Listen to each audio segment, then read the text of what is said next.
Ja, vielen Dank für die Einführung. How to face the digital hangover ist mein heutiges Thema und ich hoffe, dass der Hangover auf Ihrer Seite von dem gestrigen Abend, von der Refill war, nicht zu groß ist. Und ich möchte Ihnen gerne in den nächsten 20 Minuten einen Einblick aus der wirtschaftlichen Perspektive zum Thema Open Innovation geben und starte direkt mal mit dem Moment, wie ich hier heute Morgen reingekommen bin. Ich habe die große Twitter-Wall gesehen und mir gedacht, unglaublich, was da jetzt gestern schon passiert ist, wie viele Tweets da abgefeuert wurden, wie viel Kommunikation hier passiert ist. Und es ist ein reinster Twitter-War eigentlich fast ausgebrochen im Zuge des Communication Overflow. Sie kennen es alle. Es werden täglich neue Kanäle entwickelt, um wieder mehr Nutzer zu erreichen, mit mehr Menschen in dieser Welt zu kommunizieren. Neue Devices kommen auf den Markt, neue Applikationen. Wir sind in einem einzigsten Innovation Overflow, in dem wir uns schon fast befinden. Und es ist inzwischen fast schon so weit, dass man so viel Masse an Möglichkeiten hat, dass die Masse schier sozusagen überfordert ist und auch Menschen wie Sie wahrscheinlich und ich selbst manchmal an den Punkt geraten, wo man einfach sagt, okay, es reicht. Digital Hangover, ich habe genug. Ja, so wie gestern Abend, wo man vielleicht das eine oder andere Bier zu viel getrunken hat und heute Morgen merkt, ups, jetzt habe ich einen richtigen Hangover. So hält man vielleicht mal inne und sagt, jetzt lieber mal gar nichts oder ein Glas Wasser oder vielleicht beim nächsten Mal ein bisschen moderater, ein bisschen ausbalancierter. Ich glaube, da befinden wir uns gerade im Moment in der technologischen Entwicklung, dass wir gerade an diesem Punkt kommen, wo wir merken, wir sind kurz vorm Blackout oder vielleicht wirklich auch mal vor einem Timeout, wo wir einfach sagen, wir müssen mal ab ins Hotel Funkloch, mal einfach eine Pause machen und irgendwie mal alle Geräte ausschalten. So, wie geht jetzt ein Kommunikationsunternehmen wie die Telekom damit um, wenn alle Leute manchmal eine Pause machen wollen? Ja, dann wird natürlich die Netzwerkstruktur nicht gerade sonderlich groß genutzt und die Telekom verdient nichts. Haben wir ein Problem, würde man erstmal sagen. Wir haben in unserer Nutzerforschung eben auch festgestellt, dass viele Menschen einfach mal eine digitale Auszeit brauchen, dass sie wirklich mal den Hahn abdrehen wollen und die vielen Kommunikationsmedien einfach mal ausschalten wollen. Wie könnte man damit umgehen? Man könnte sagen, naja, ich schalte einfach aus oder ich schalte auf einen speziellen Modus, zum Beispiel den Me-Time-Modus und kann vielleicht auch noch sagen, Mensch, in diesem Me-Time-Modus können mich meine wichtigsten Freunde, Familie, wie auch immer erreichen und ich kann mich zurücklehnen und kann einfach mal abschalten und die Ruhe genießen. Und das ist aber wiederum unsere Chance. Ja, da in dem Moment einzugreifen und zu sagen, naja, vielleicht bieten wir einfach so eine Art Offline-Service an, damit man entsprechend wirklich auch nicht nach dem entspannenden Nickerchen aufwacht und so eine Art Rückfalleffekt hat wie nach einer Grippe, dass man einfach riesen E-Mail-Berge zu bewältigen hat, sondern man kann auch im Hintergrund denjenigen unterstützen, dass man mit dieser Masse an digitalen Kommunikationsaktivitäten auch klarkommt. Ja, wer sind wir? Wir sind das Creation Center, eine Ideenschmiede der Deutschen Telekom. Und unsere Aufgabe ist es wirklich, eine Plattform zu bieten, um Open Innovation zu betreiben. Was machen wir auf dieser Plattform? Wir versammeln unterschiedliche Menschen von unterschiedlichen Disziplinen um diesen Holztisch. Das ist letzten Endes im Prinzip für uns die Möglichkeit, verschiedenste Business Manager sozusagen einzuladen, um mit denen gemeinsam Produktinnovationen voranzutreiben. Zu den Business Managern laden wir natürlich auch Experten ein aus der Technologie, aus bestimmten Themenbereichen und ganz wichtig vor allem die Konsumenten. Ja, es bringt also nichts, die Konsumenten hinter der Scheibe in irgendwelchen Fokusgruppen zu beobachten, sondern wir vertreten die Meinung, man muss wirklich mit den Leuten direkt sprechen, direkt arbeiten und direkt Innovation betreiben. Wir bauen die Brücke zwischen Forschung und Business. Denn einerseits kann man ja wunderbare neue Technologien entwickeln und erforschen und gesellschaftliche Wandel beobachten, aber gleichzeitig steht die Frage offen, wie übersetzt man das natürlich auch ins Business? Wie kann letzten Endes ein Konzern dann auch und damit irgendwann auch Geld machen? Und das ist letzten Endes unsere Aufgabe im Creation Center, zum einen das zu unterstützen und zum anderen auch eine Art Kulturwandel im Unternehmen voranzutreiben, zu sagen, naja, also letzten Endes der partizipatorische Ansatz ist ein Ansatz, der ist nicht nur in der Innovation wichtig, sondern der ist eigentlich in dem ganzen Handeln im Konzern wichtig, um auch wirklich neue Ideen, neue Sparks auf den Weg zu bringen und nicht im ersten Schritt, im ersten Keim ersticken zu lassen. Vielleicht auch noch mal einen kurzen Kontext zu geben. Open Innovation in der Deutschen Telekom. Deutsche Telekom, eines der größten europäischen Telekommunikationsunternehmens, weltweit aktiv in Europa, USA, 1995 gegründet, also zumindest da fand die Privatisierung statt. 250.000 Mitarbeiter, also schon ein riesengroßer Magenta-Tanker mit dem Motto Life is for sharing. Und Sie kennen alle, große Tanker bewegen sich nicht sonderlich schnell. Wie kann Innovation innerhalb eines solch großen Konzerns wirklich konstruktiv passieren? Die Frage steht immer wieder im Raum und letzten Endes, der Wille ist da, die Umsetzung ist wirklich manchmal sehr, sehr schwer, weil viele bürokratische Prozesse den wirklich klaren Innovationsweg erschweren. Deswegen gibt es sozusagen fernab von dem Headquarter in Bonn, hier in Berlin, die Telekom Innovation Laboratories. Die sind allerdings nicht nur in Berlin ansässig, sondern eben auch in Israel und USA, im Silicon Valley gibt es Dependancen. Und die Forschungs- und Entwicklungseinheit der Deutschen Telekom wirklich praktiziert den Open Innovation Ansatz. Dadurch, dass wir wirklich auch eng mit Universitäten zusammenarbeiten, verschiedene Forschungsergebnisse auch öffentlich diskutieren, Paper veröffentlichen und so weiter, ist ständig ein Austausch da, ständig auch die Öffnung nach außen und dementsprechend kann hier auch wirklich Zukunft gemacht werden. Seit 2004 existieren die T-Labs, 350 Mitarbeiter, ist verhältnismäßig wenig, aber ich denke mir, das ist wirklich trotz allem eine geballte Kraft von Leuten, die versuchen, was voranzutreiben. Ja, und innerhalb dieser T-Labs befindet sich das Creation Center. Ja, wir sind ein relativ kleines Team, 5 feste Mitarbeiter, allerdings haben wir jede Menge Supporter aus unterschiedlichsten Abteilungen oder ja, Leute, die sozusagen aus der ganzen Welt kommen und temporär mit uns gemeinsam arbeiten, ob auf Freelance-Basis oder Praktikantenbasis. Und unsere Aufgabe ist es, wie gesagt, nutzerorientierte Ideen zu entwickeln. Und im Prinzip ist unser Motto, seeing what everyone else has seen and thinking what no one else has thought. Klingt erstmal nicht sonderlich spannend. Es geht uns aber wirklich auch darum, wirklich im Alltag zu gucken, also alltägliche Dinge, die jeder sieht, zu sehen, aber mit anderen Augen zu sehen, mit den Nutzeraugen zu sehen und wirklich Stellen zu erkennen, wo wir das digitale Miteinander verbessern können und entsprechend neue Gedanken und neue Ideen entwickeln können. Ja, und innerhalb dieses Creation Centers bin auch irgendwo ich, Gründungsmitglied des Creation Centers, ja, Service Designerin, bin auch in Berlin. Meine Gründung ist heute vor 37 Jahren passiert und ansonsten, ja, mein Motto ist User First. Ich denke halt wirklich, die Nutzer müssen überall auch integriert sein. Ohne dem kommen wir nicht weiter. Bevor es das Creation Center gab, wurde natürlich Innovation auch stark technologiegetrieben. Wie ich schon sagte, wir tauchen in Nutzerwelten ein. Für uns ist es wichtig, dass der Nutzer Inspiration für neue Produktkonzepte ist. Mit anderen Worten tauchen wir wirklich ganz tief ein, also wir verbringen auch Zeit in Lebenswelten. Hier zum Beispiel haben wir ein Wochenende bei Familien zu Hause verbracht, bei denen auch übernachtet, um einfach zu verstehen, wie funktioniert Familienkommunikation, wo kann man da an manchen Stellen einfach Dinge verbessern und entsprechend neue Lösungen finden. Wir verbringen auch wirklich Zeit mit den Nutzern, dass man auch mal so einen ganzen Tag erlebt, wirklich in die Schuhe der Nutzer reinschlüpft und entsprechend unterschwellige Bedürfnisse versucht zu identifizieren. Eine Methode, die wir auch sehr gerne nutzen, ist Cultural Probes. Das sind Werkzeuge zur Selbstreflexion, zur Selbstbeobachtung. Gerne arbeiten wir zum Beispiel auch mit Kameras. Hier sieht man so eine Flipcam, die wir gerne den Nutzern zur Verfügung geben, sie dann per SMS triggern und sagen, was machst du gerade heute, wie kommunizierst du, mit wem triffst du dich, was würdest du gerne preisgeben, was wünschst du dir jetzt in diesem Moment. Und dazu gibt es dann zum Beispiel kleine Tools, die man dann in seiner Umwelt platzieren kann, um dann entsprechend Sachen zu markieren, die man dann später filmt und uns zur Verfügung stellt, wie sie dann gemeinsam aber auch nochmal anschauen. Das sind dann zum Beispiel so kleine Filme, die wir zurückkriegen, die auch wirklich zum Teil sehr persönlich sind, in die Nutzerwelten der Menschen sozusagen eintauchen und hier dann eben Sachen, die wichtig sind, markiert werden durch unsere Tools. Und man bekommt da wirklich die wildesten und sehr persönlichen Geschichten. Es ist echt erstaunlich, wie Videoethnografie funktioniert. Und Video ist deswegen einfach auch ein spannendes Tool, weil es wirklich über den kompletten Innovationsprozess die Stimme des Nutzers präsent hält.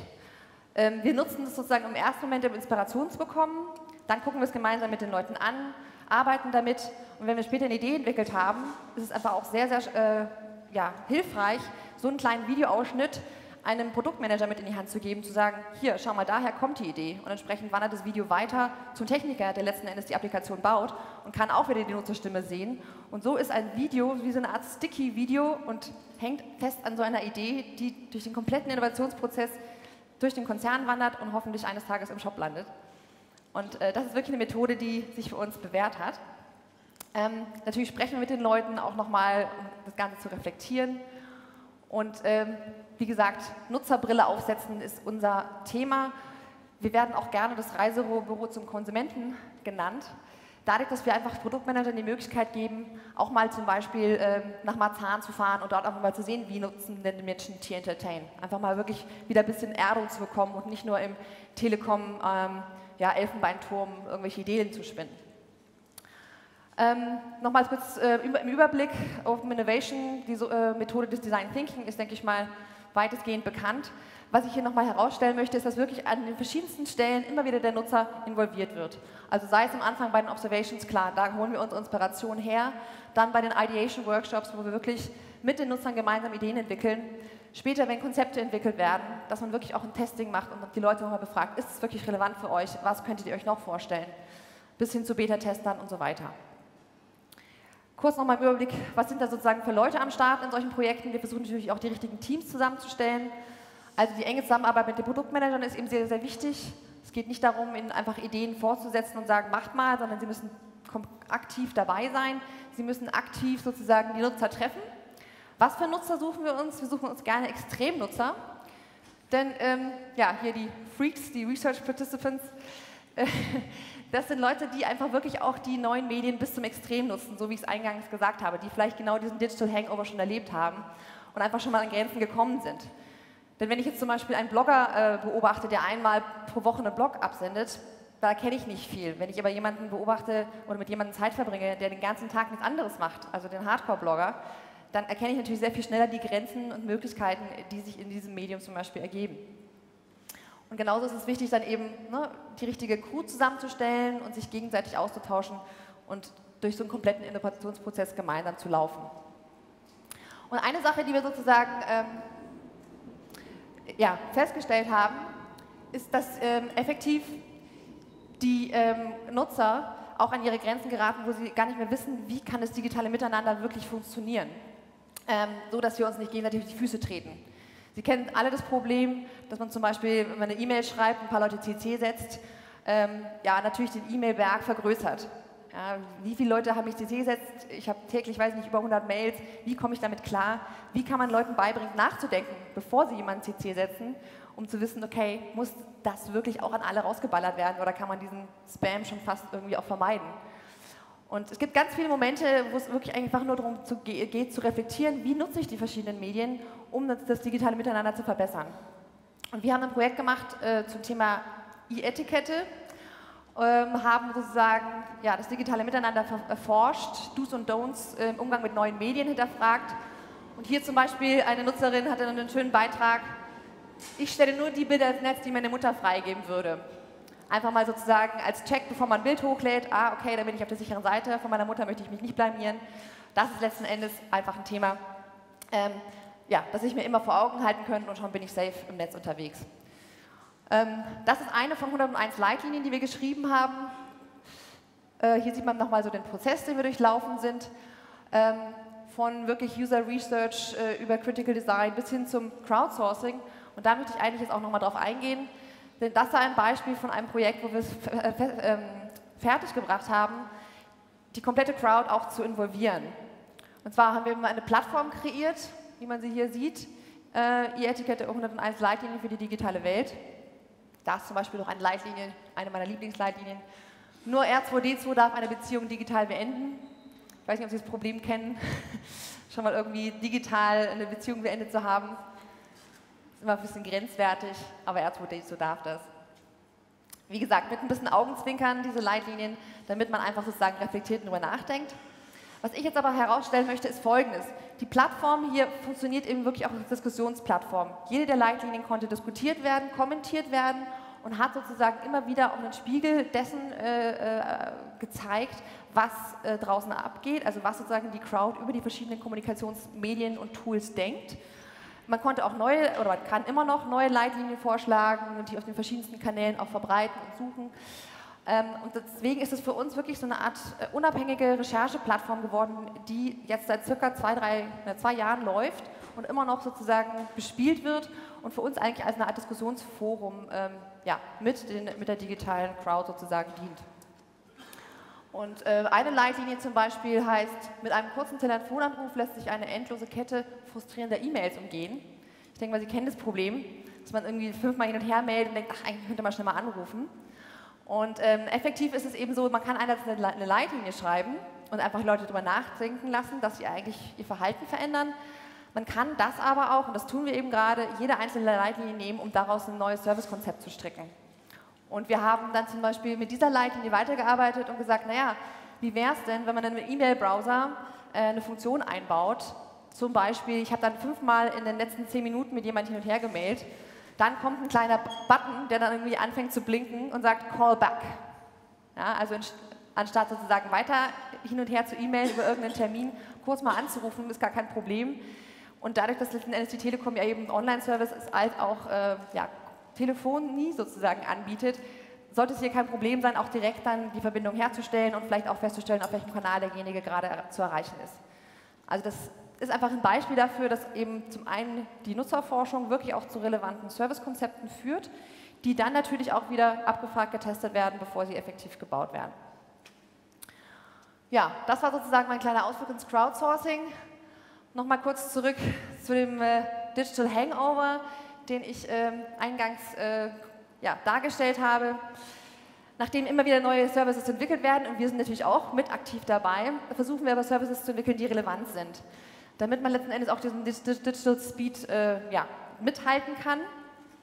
Und die Frage, die ich sozusagen noch mit in den Raum stellen will, ist, ob wir, wenn immer wieder neue Services sozusagen entwickelt werden, und wir immer wieder in den Moment kommen, wo wir vielleicht zu viel konsumieren, weil wir auf neuem Terrain unterwegs sind, weil wir gar nicht wissen, wann was zu viel ist, ob wir denn immer auch vielleicht in diesem Teenager-Modus bleiben, wo wir immer wieder dieses Erwachen am nächsten Morgen haben und denken, ups, das war jetzt eigentlich too much.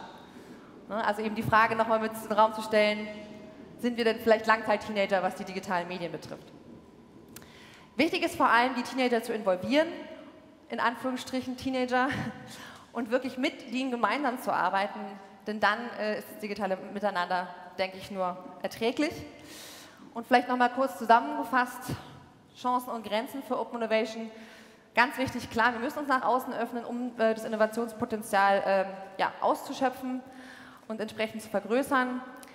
Wir können vor allem durch die Integration des Nutzers nachhaltige Innovationen schaffen, also Sachen, die wirklich für Menschen relevant sind und nicht nur irgendwie just another gimmick sind.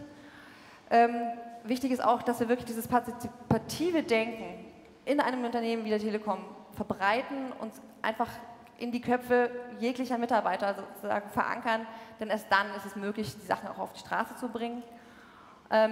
Inhouse Innovation versus Outsourcing ist auch mal ein großes Thema.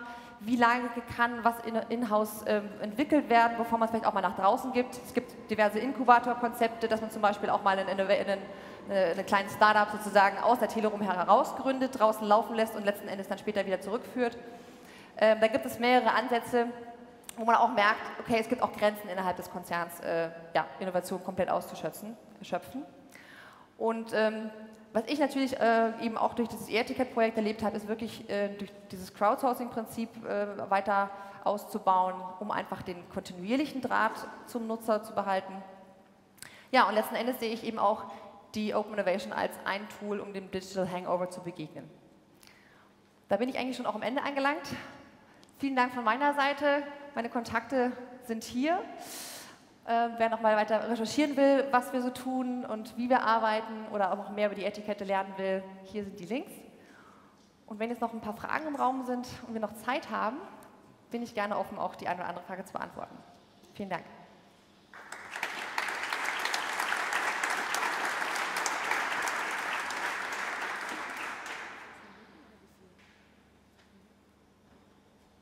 Keine Fragen mehr? Ich habe mal eine Frage, ganz kurz. Ihr habt ja gesagt, ihr geht zu den Usern nach Hause. User ist ja nicht gleich User. Wie sucht ihr euch denn die User aus? Ich meine, wenn ihr euch jetzt hier jemanden rausgreift, dann wohnt er vielleicht nicht in diesem pinken Zimmer auf dem Ponyhof oder ich weiß nicht genau. Wie sucht ihr dann, wie bildet ihr einen Querschnitt bei den Usern oder wie sucht ihr euch die Personen aus, wo ihr dann guckt, was für Bedürfnisse überhaupt da sind? Also letzten Endes ist es ganz klar vom Thema abhängig. Wenn wir zum Beispiel, also wir haben unterschiedliche Projekte, die auch an uns herangetragen werden aus dem Konzern. Zum Beispiel von Product and Innovation kommt eine Anfrage aus dem Mobile Music Bereich. Dann geht es eben die Frage, ja, wie können wir jetzt sozusagen neue Konzepte von Mobile Music entwickeln? Dann überlegen wir, okay, von welchen Nutzern können wir jetzt interessante Insights bekommen? Und dann rekrutieren wir zum Beispiel Leute, die in der Band spielen, Leute, die sich sozusagen viel Musik runterladen, Leute, die selber Musik machen, ob Klassik, Pop, verschiedene Genres. Dann natürlich gucken wir auch, dass wir verschiedene Generationen und verschiedene Gender sozusagen abdecken. Und wie wir da vorgehen, das gibt einerseits natürlich Agenturen, mit denen man zusammenarbeiten kann, aber wir ziehen eigentlich meistens das, sage ich mal, soziale Umfeld, das wir direkt haben, vor, um einfach zu gucken, kennt man jemanden im Umfeld oder ist auch über die Universitäten zum Beispiel jemand bereit, seine Pforten sozusagen zu öffnen. Und die Nutzer, die wir mit einbeziehen, sind relativ wenig, aber dafür sind es meistens dann sehr Extremnutzer. Ne? Also es sind oft vielleicht nur 5, 6 Leute, die wir im ersten Schritt sozusagen mit involvieren und dann später natürlich auch mit mehreren arbeiten, um auch zu wissen, ob die Sachen für die Masse relevant sind. Okay, Dankeschön. Gibt es, wenn es noch Fragen gibt, wir können ja hier auch, genau, der nächste Speaker wird schon vorbereitet, aber hier ist noch eine Frage, bitte. Arbeitet ihr auch für externe Unternehmen oder wirklich nur intern für die Deutsche Telekom, um Produkte abzutesten, neue Produkte zu entwickeln?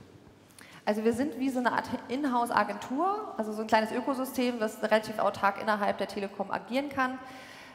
Und dadurch, dass es sehr, sehr viele Abteilungen in der Telekom gibt, haben wir aus allen Bereichen Anfragen. Ob das jetzt, also ursprünglich starteten wir von T-Mobile International aus, inzwischen arbeiten wir eben auch für T-Online und alle möglichen anderen Produktkategorien, sodass wir eigentlich schon, sage ich mal, gut bedient sind. Es gibt aber immer wieder Momente, wo die Telekom auch mit anderen Partnern zusammenarbeitet, zum Beispiel mit dem BDZV, Bundunterhaltungsverleger, haben wir mal ein Projekt gemacht, oder jetzt ImmoScout als Telekom Subsidiary, sodass wir einfach immer wieder auch an die Ränder der Telekom geraten, aber wir bieten unsere Services nicht komplett extern an. Da hinten ist noch eine Frage, glaube ich.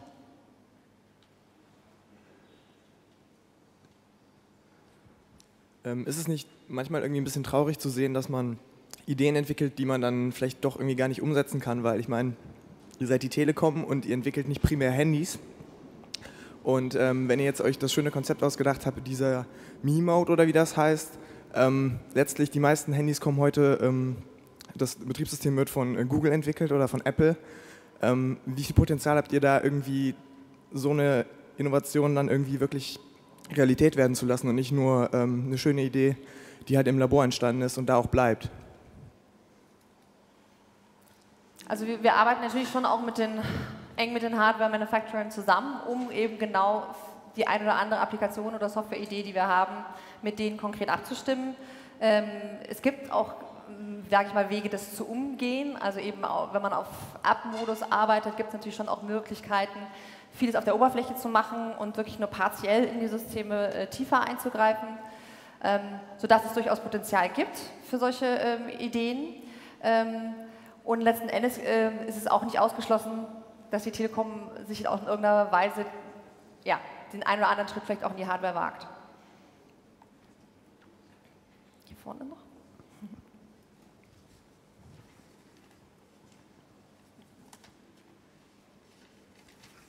Wenn ich dich auf deiner vorletzten Folie richtig verstanden habe, mit dem Punkt zur Partizipation, geht es ja eben nicht nur darum, die User einzubinden, sondern auch Partizipation innerhalb des Konzerns immer wieder wichtig und groß zu machen. Wie kann man sich das ein bisschen konkret vorstellen? Also es ist letzten Endes ein grundsätzlicher Mindset, der jetzt innerhalb der Telekom, denke ich, so nach und nach greift. Es gibt eine Aktivität derzeit, die nennt sich School of Transformation, die jetzt gerade aufgebaut wird, um auch wirklich innerhalb des Konzerns Raum zu geben für, sage ich jetzt mal, Entwicklungen außerhalb der klassischen Strukturen. Und ich glaube, das ist sozusagen der erste Schritt dahin, dass man sich wirklich überlegt, okay, nicht nur was brauchen die Nutzer, sondern was braucht eure Mitarbeiter, um vielleicht die eine oder andere Idee voranzutreiben. Oder eben auch, wie gehe ich mit Stakeholdern um, die sozusagen um die Telekom herum sind, und da einfach auch partizipativ zu denken. Denn ich glaube, nur das eröffnet wirklich auch die Türen, die eine oder andere Sache wirklich voranzutreiben und nicht verhaftet fest in den Strukturen, die eben über jahrelange gewachsen sind und manchmal auch sehr steif und fest sind, an denen sozusagen zu beharren, sondern immer wieder zu hinterfragen, was brauche ich im Moment und wie kann ich im Moment den Gedanken vorantreiben und diese Innovation vorantreiben.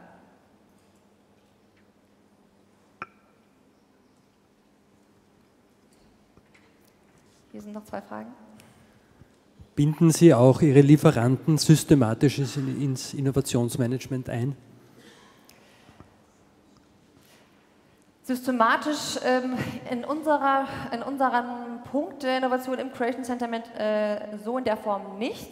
Was allerdings passiert, ist, dass wir eben mit den Produktmanagern durch den, sage ich jetzt mal, durch die Nutzerforschung gehen, durch die Ideenentwicklung, durch die Konzeption und die Produktmanager im engen Kontakt auch mit den Lieferanten natürlich sind, um die eine oder andere Idee wirklich dann auf den Weg zu bringen.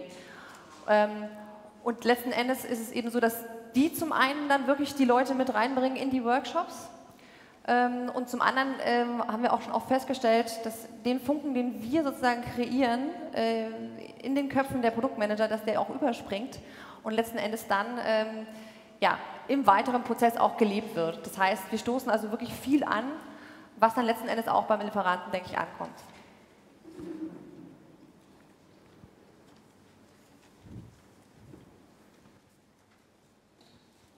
Danke. Ich arbeite in einem ähnlichen Bereich, im DAX-Konzern, und bei uns geht es dann auch viel um Produktinnovation halt.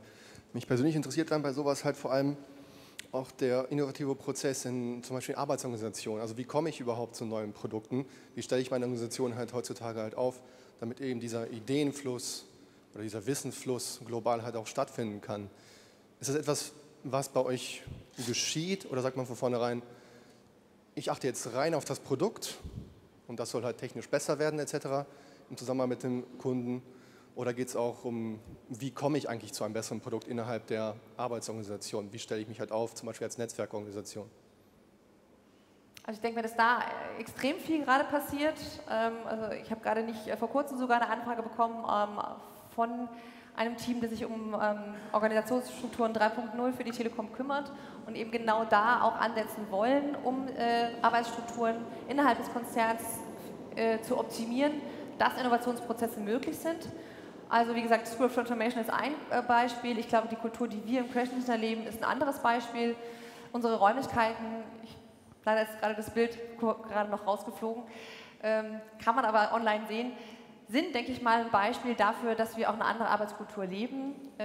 Das ist eben keine klassische Telekom-Räumlichkeit, sondern eben ein bunter Kreativraum, der flexibel ist, der viel inspiratives Material in sich birgt, von ja, Literatur angefangen bis zu vielen inspirativen Gadgets. Also es ist wirklich, wenn man bei uns reinkommt, schon ein ganz anderer Geist zu spüren und ein ganz anderes Arbeiten. Und ich denke mir, dass wir da eben ein Beispiel sind für einen Kulturwandel innerhalb eines großen Konzerns. Selbst wenn wir klein anfangen, glaube ich, können wir relativ viele positive Bälle in den Konzern ja, werfen oder rollen oder schießen, wie auch immer, damit da was passiert. Und das ist genau unser Ansatz. Es tut mir ganz herzlich leid für unseren Zeitplan. Ist die Fragerunde jetzt vorbei, aber wer noch Fragen hat, darf dich doch vielleicht sicher per Mail kontaktieren. Die Mailadresse von Julia steht da. Vielen Dank, nochmal einen herzlichen Applaus an Julia für den Beitrag. Dankeschön.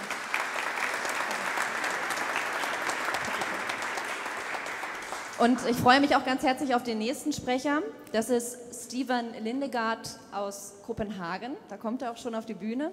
Ein kleiner Applaus für ihn auch, bitte.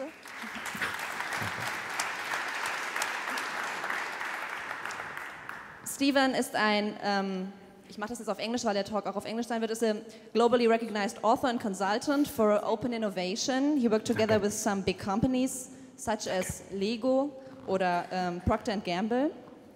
And he will talk about what is open innovation, why it is so important, and how does it affect not only big companies, but also entrepreneurs and individuals. Stefan, have fun. Thank you very much. I think we all know one company here, Lego, and their product, the Lego bricks. I don't know any company with as many external touch points as Lego has. They even have an interesting term for it, AFOL, Adult Fans of Lego. It's just one of the many community types that Lego has. But yet, 3 months ago, Lego did something quite interesting. They created a new position, Senior Director of Open Innovation. Someone should scratch their heads here, because a company like Lego, for all the external contacts, didn't they have a position like this 5 years ago? No, they just got started. And I had the pleasure of working with this guy on creating part of the open innovation strategy at Lego. And during our discussions, I asked him, why are you actually going to do this? What is the purpose? And he said, we have no choice. We have to open up our innovation efforts. And why? Well, our customers, they simply demand to be part of the product and service development taking place at Lego. They want to. And even the employees at Lego, they also say that, hey, we can do better things if we are allowed to open up. Give us the tools to do so. Give us the framework to do so. That's actually where we are today. Companies have no choice. They need to open up their innovation efforts. I'm going to talk about how innovation is about connecting the dots today. I really like to see how social media is playing an important part of this.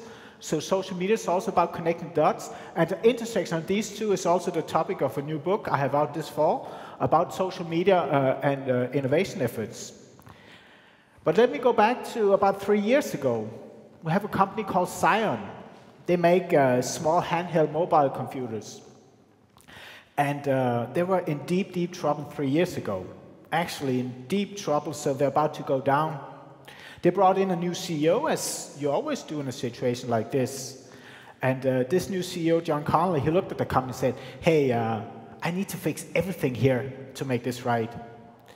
And one of the things he started on immediately was to figure out how they could change the way they innovate. There was one key element here.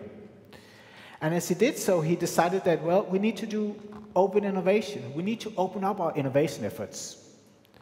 And I was brought aboard and give them some inspiration, and I also did some talks and interviews with John Connolly, the CEO. And as we talked about this, I said, so why is it that you actually want to do this? Why is it that you want to do open innovation? And he said something that stuck with me forever. And he said that, hey, we want to be competitively unpredictable. Imagine a company, whether it's a startup, whether it's a big organization, big corporation, that is competitively unpredictable. If you look at how fast the pace of business is today, I would pay pretty much to be competitively unpredictable and being able to execute on that as well. But how do you do this? That's my next question. I asked, but John, how are you going to do this? And then he said something that's very unlike a CEO, and one of the reasons I like John Connolly. He said, I have no idea. I have no idea. Imagine a CEO saying, I have no idea. But, he then added, and very rightfully so, it's my job as the top dog to go in and create the framework and the conditions for this to happen. And I think this is a very important lesson for everyone working with open innovation. It takes experimentation. You need to go out and test things, try things, change how you innovate and see what works and what doesn't work, and experiment, iterate all the time. And he's willing to create the framework and conditions for this to happen. And by the way, for these guys in here interested in social media and how you can use this for innovation, the same goes for that. When I'm asked about what innovation is, I try not to answer the question. The thing is that if I were to ask you guys, what innovation is, I get 10 qualified answers, different answers, but 10 qualified different answers. If I ask what open innovation is, I would get another 10 qualified answers. So what's the point? Companies, the companies I work with, they need to define their own way of open innovation. They need to find their own corporate definition of what innovation means to them. Be able to tell them to their employees. Be able to tell them to their partners. However, in my book, I wrote, actually I got my books with me, and I can tell you that at the end of this session, if you do have any question, I got 6 books, so 6 questions would be 6 books for you guys. And usually I do something else. If you don't have any questions, or if someone starts falling asleep, it's kind of dark in here, they're pretty good to throwing at people to keep you up on your toes. But I prefer to use them for questions, okay? But when I'm asked about, when I'm pressed a little bit about what open innovation is, I say it's about a mindset. It happens up here. Companies need to change their mindsets. They need to be able to take external input and use this together with the internal resources. Why? Because it's been proven over the last 5 years now that if you do so, you bring better innovation to market faster. The thing is also that open innovation is a buzzword, and it covers lots of things. I bet you that most of you know a small coffee chain called Starbucks. How many of you know they have a website called mystarbucksidea.com? Just by show of hand, anyone? Whoa, lots of people. Pretty good. But if you go and use this matrix here, there's a box here, idea box we can call it, suggested participative, and it says invitations everyone, instruction none. My Starbucks idea is a place where you can go and submit your ideas on how Starbucks can improve. You might want pink toilet paper. You might want a coffee with a different taste. You might want something completely different. You can go in and submit your ideas at mystarbucksidea.com. This is very much the crowdsourcing idea, the crowdsourcing element of what we can call the umbrella of open innovation. And by the way, they get so many ideas at Starbucks, they implement about 0.0014% of them. So that's another thing we should be aware of. When you do crowdsourcing, such crowdsourcing initiatives have been hijacked by the marketing department. Very often it's about getting interaction with your customers. It doesn't really have that much to do with innovation, making innovation happen. If you go further in this matrix, if you look at the top up here, it says directive, invitational. So it's a relatively few people, and it's directed. You might know companies like Innocentive, 9 Sigma. We call them innovation intermediaries. And what they can do is to go to a company and they have a problem, a solution seeker. We need a solution to our problems. So they're going to work with them and say, okay, here's your challenge, to help them frame it in the right wordings. And then they go to 9 Sigma in the center, have more than 2 million users in their databases. They go to these databases, but not all of them. Select some of them based on keywords. And then they match them together. And they get the right solution to the right problem solvers. And they solve the problem. This is what's called challenge-driven innovation. And beyond what we have here, where you can go in and play around with different ways here, you also have elements like partnerships, alliances, supplier summits, entrepreneur days. Anything goes today. This is where companies have some difficulties because they need to pick the things that works the best for them. And that brings us back to experimentation. I like one company. I spoke about Lego already, and I'll continue to do so because they really go in and embrace this idea of external input. And by the way, they had the senior director of Open Innovation, but they definitely don't want to call it Open Innovation. They're not sure what they call it yet, but they don't like the word Open Innovation either. And again, going back to, it's about getting external input to your innovation process. Let's talk about how Lego does it here. This is Lego Kuso, legokuso.com. You can go and check them out. It started about 6 months ago as a partnership between Lego and Kuso, a Japanese platform operating company. And what's about is that, what if you have an idea? I would like to build Lego set of Brandenburger Tor, for example. Interesting. So you submit your idea to Lego. You have Lego and Kuso. That's like the open innovation, 2 companies working together. And then you have co-creation, Lego and the ones submitting the idea. And you not only submit an idea, you go in and start a relationship with Lego. And this is where the crowdsourcing element kicks in. If you can get 10,000 people to support your idea, you're going to get money, revenues, if that product is made. And Lego has committed to make this product if they get 10,000 people to support the idea. Open innovation, co-creation, crowdsourcing, it all works together. I could imagine someone in this group would be interested to know that the third product being developed is Minecraft, based on a very popular board game, or game. So it's coming out, I think, in June. This is how it works. And Minecraft, I think it took like 3 days to get 10,000 supporters there. It went very fast. Going back to Procter & Gamble, some of you might know Procter & Gamble is viewed as the poster boy of open innovation. They started their initiative about 12 years ago. they even did something very smart, because something we fail to understand is that innovation and being better at innovation is very much about communicating better. And we have this old adage called R&D, research and development. It's kind of old-fashioned the ways we're doing it today.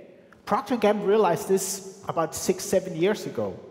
They started C+D, Connect plus Develop, their program of open innovation. I could talk a lot about Procter & Gamble. There's lots of interesting stories to say here. But what I would like to get to is that open innovation is a huge buzzword.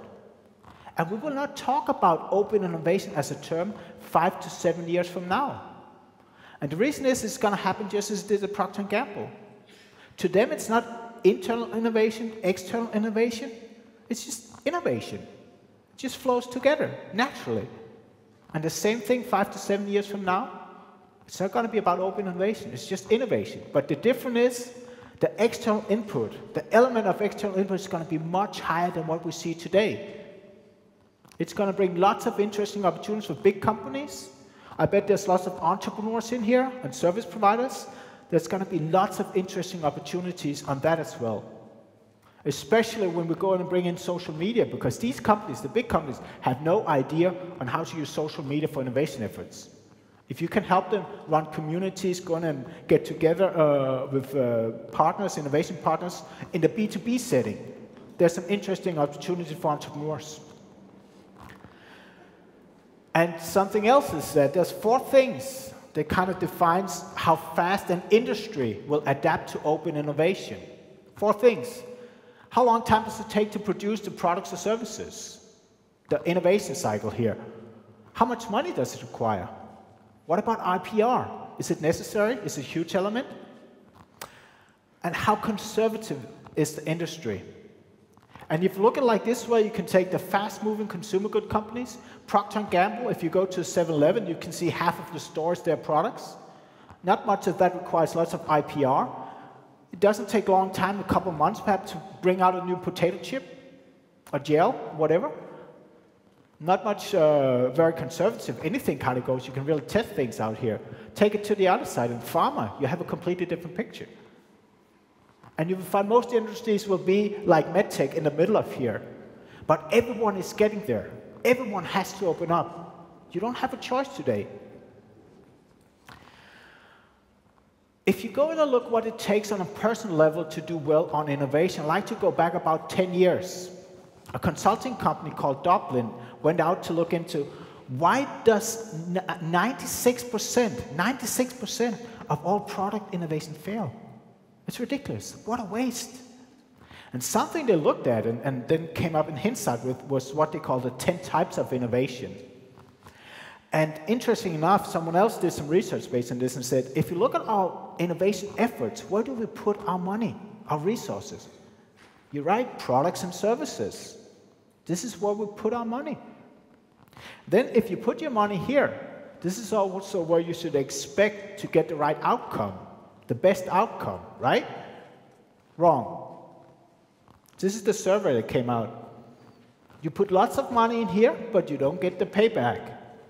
Instead, you can go on finance. What the heck does finance, guys, have to do with innovation? Consider Dell computers. I think we all know Dell computers 10, 15 years ago. But just someone can scream loud. What made Dell so special 10, 15 years ago? Anyone? What made Dell special? Customizing. Yes. Other things? What? The direct sales. Yes. You touched on 2 things. And most people say the customization, but you're actually getting close on where finance gets involved. It's a pretty big deal that you customize your own computer. But what really made Dell as a company was the direct sales. Because what's the last thing you do when you buy something online? Take your credit card and ka-ching. Dell got the cash flow immediately and paid the supplier 60 days later. It financed the whole growth of the company. I like this 10 types of innovation, and you should go on Dublin, DOBLIN.com to read more about it, because it's a great way to have other people and people not being used to be part of innovation efforts, to go and see, yes, we can also play a role here. And just to give you another idea, delivery, customer experience. Looking at this crowd, I'd say there's probably 2 or 3 people driving on a Harley-Davidson motorcycle, right? 2 or 3 people in here. Hey, Harley-Davidson sounds great, but when I look at a Harley-Davidson and another Suzuki or whatever, Triumph motorcycle, what I see is a bunch of metal and a bunch of electronics. That's what I see. So what sets the Harley-Davidson apart? The sound. The sound is very, very unique. You always know when it's a motorcycle and it's a Harley-Davidson. You can simply hear it. But innovating, having a more holistic view of innovation, understanding this, do you know what they did at Harley-Davidson? They tried to trademark that sound. That's why you need to play this piano of innovation, and you need to play on all tangents in order to make it happen. You need to understand that you need a more holistic view in order to become a better innovator. And something that I see has been very important for people wanting to work with innovation, big or small companies, you need to become very good networkers, physical world as well in the virtual world. And then step up on the communication efforts, please. Communicators can really make a difference, good communicators. And then last, it's about facilitating and integrating. Facilitating the big organization, the innovation people there, they need to facilitate that the business units make innovation happen, and they need to integrate internal and external resources. Let me move on to the internet plus social media. I had lunch with the head of Procter & Gamble's Connect and Develop unit 2 weeks ago. And as we were sitting there having a discussion, he said that, well, I see that the internet and social media are the key drivers for open innovation. That was quite interesting. Here's one of the leaders, the leader perhaps of open innovation. And he says that this is really what drives it now. It's interesting because I say it affects everyone.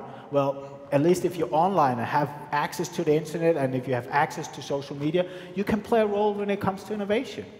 Not only in the B2B setting, which I usually operate in, but also in the B2C settings. And we've already seen this with all the crowdsourcing.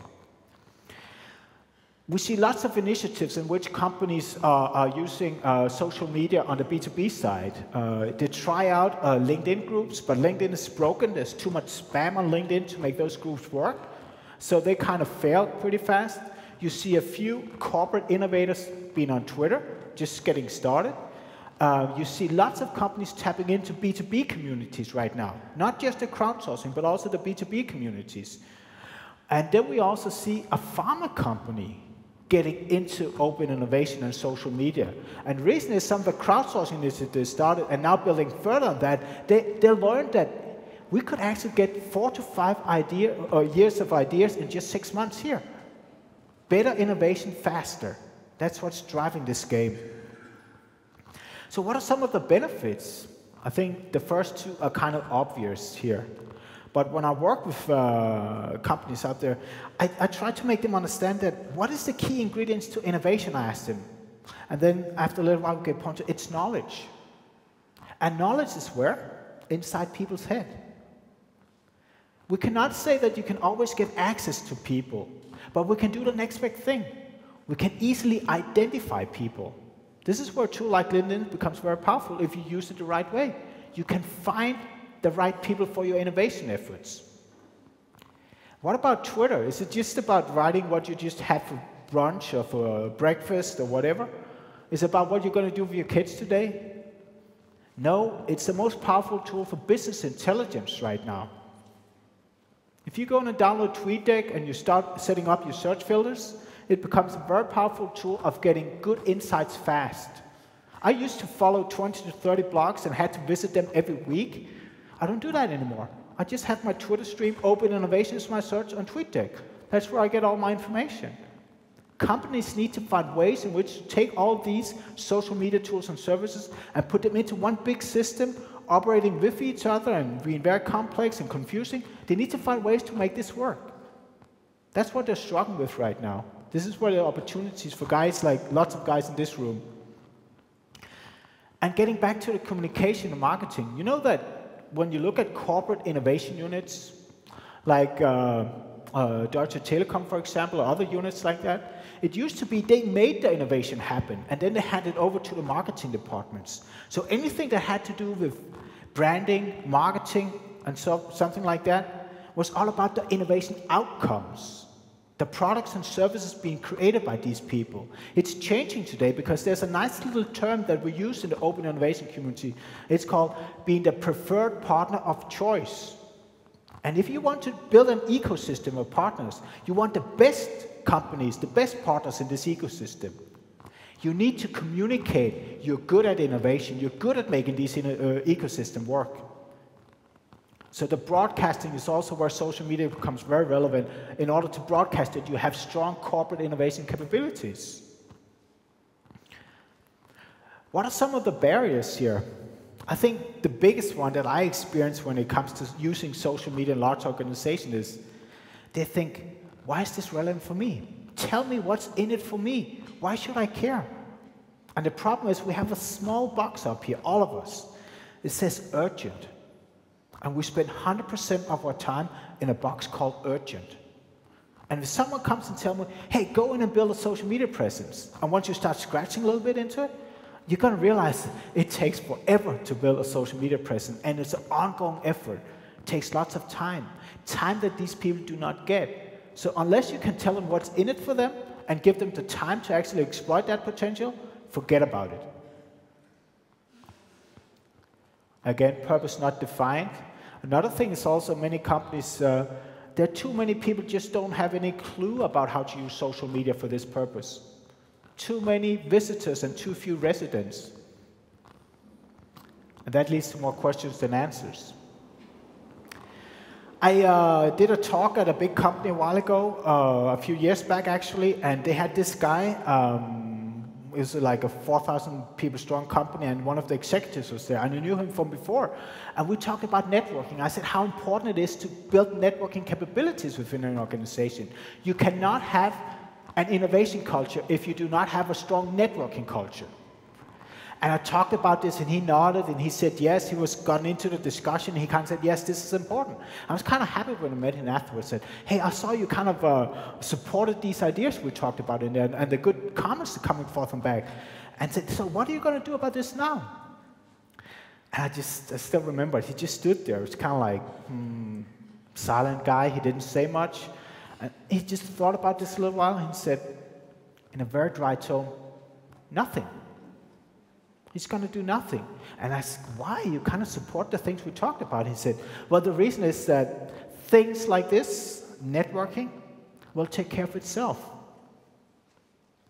That's not true. Things like this, innovation, networking, social media, requires a direction set from the executives. It requires that you train people to become better at doing these things. And most importantly, it requires time, which you most often don't have. You need to free up that time. If you have any questions, we do have time for a few questions, I think. But if you have any questions, if there's any way I can help you, shoot me an email. I like to be in the sense of open, so all my work is available on my blog. You can also download my last book, and my next book will also be available for free. So there we go.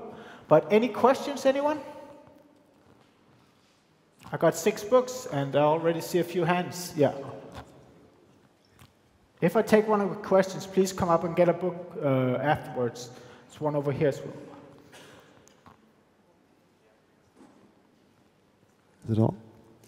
I have a question concerning leadership. So all this openness, what does it mean exactly for the change of leadership? How is leadership changing if you really want to make that work? If you talked about connecting the dots, but you didn't say much about what does it really mean for leadership? What comes from the traditional concept of leadership? What has to be transferred and what is outdated? I didn't get into it because that would take another 30 minutes or 2 hours. And the reason is leaders are scared shitless about this. They don't like this at all. Doing the things they've been doing for years brought the company to the stage they are, and now they need to change, do things differently. And what has become the core of a business today, innovation, they don't like this at all. They were really scared a few years back. Now they're trying to learn how to do this. They're trying to do what's necessary here. Whether they want to or not, they have to experiment. They need to change how to innovate within the company, and that requires experimentation by itself. The successful companies, the leaders of the successful companies on this, understand the experimentation part. Experimentation, documented, and you can start bringing on long-lasting change on the corporate culture. It's a long, I would have to spend more time to get into it, but I hope it gives you an idea. If you want me to elaborate, shoot me an email. So, yeah. Hi, I have a question too. Could you say something about the incentives? There are a lot of incentives for the expert. There are intrinsic or extrinsic standards. Could you say something about this? What is the best way to stimulate the experts and to satisfy so that they always get in touch with you? Okay, that's a very good question. Again, a long topic, and I'm personally looking into the gamification of innovation, how you can reward people. I really believe there's a potential in gamification plus innovation, and we need more people writing about this, so if there's any good guys in this, share your knowledge on it. But two things stands out. Either you need to recognize people publicly, and that's enough for lots of people contributing on this. If not, you need to find some kind of, perhaps not monetary, but at least give them some kind of gifts. Those are where it tends to be, is it money or is it recognition? That's where the discussions usually go. But gamification, I look forward to see how that will help bring open innovation further ahead. Hi, and thanks for the talk. I have a question concerning that flow that you were describing. In 5 years, there will be the flow between inside and outside, and one won't even talk about open. But I'm wondering a bit, because one of the constraints that you were mentioning was also the intellectual property rights. And I would like you to elaborate a bit on how open would that flow be from the inside to the outside as well? I mean, is there any way that companies would also think of community intellectual property rights that are owned by the community and then basically have still a working business model? Thanks. IPR is a paradox when it comes to open innovation, because a few years back, all we talked about at conference was, how can you do this without losing your intellectual property? Companies found ways to deal with this, and basically it's about having the lawyers having a more offensive and business mindset, and then it got solved. But it's also interesting because when you look at ecosystems, setting each other up, what they do is one ecosystem fighting another ecosystem and clash. And what they're trying to do very aggressively right now is to give IP air cover for each other. So it's not just what one company has, it's what the group, the ecosystem has of IP, and how can they use this to build new products and services or go out and hinder the other ones to go and do things. There's lots of stuff going on here. It doesn't stop open innovation. They've worked around that element, and now it's more about how to use this much more strategically. I actually believed a year ago that open intellectual property will become less important on open innovation, but I changed my mind because there's lots of ways in which the air cover thing is getting quite important right now. Okay. What do you think about a corporate vision? Because if you have all this innovation, you have to make decisions. What innovation is worth to work on it and what's not, and how do you get this decision? Can you just the question again? I thought if you don't have a corporate vision, you don't know which innovation is worth the work to get it better. So I think most of the companies don't lack of innovation, they lack of a vision to know what's the right thing to do. I agree on that. It's amazing when you go work with companies how few of them actually have a corporate innovation strategy. And I think that, yes, they could innovate, and I would say innovation only succeeds in about 20% of the cases. And one of the reasons is they are not strong enough of setting the vision, the corporate innovation strategy, aligning this with the overall corporate strategy. If they did so, they would be much better prepared for times like what we have right now, where you see corporate innovations are being cut down because of the crisis. If they were more focused on what's really important on the longer term perspective, it would work better. Strategies are not that well developed when it comes to innovation at many corporations. Stephen, I'm sorry, due to our schedule, we have to stop here because we have to prepare the next session. Of course. But I think you're available for any questions. Shoot me an email, get in touch on Twitter. I look forward to hearing from you. It was a pleasure being here. Thank you very much. Ja.